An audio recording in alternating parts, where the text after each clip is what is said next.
Okay, folks, it's your buddy Mike Messier. I saw The Woman in the Yard tonight. It is a film. It is a horror film. Should you go see it? Should you go not? If you're a horror fan that pretty much has to see every horror film or almost every horror film, I'd say this is worth seeing. It's not a grotesque movie like some horror films. It's a blood and guts affair.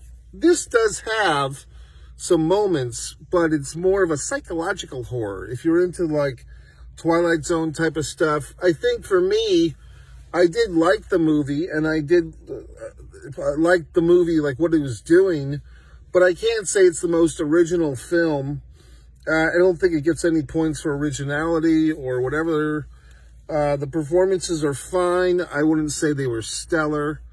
So I'm gonna break it down. I might have a spoiler or two.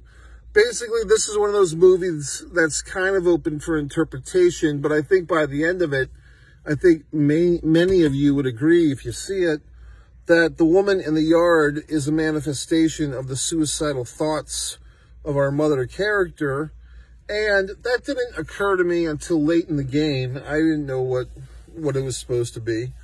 But basically, you know, the mother has got post-traumatic stress disorder, although they never use those fancy terms, that fancy word, or whatever the fuck acronym.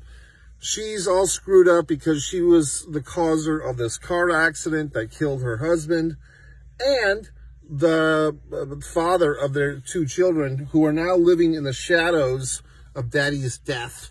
So already you have some cliches that I've discussed in other movie reviews, which is the dead parent, the car accident that killed somebody, the guilt, all these wonderful things, the single parent raising the kids in the shadows of death.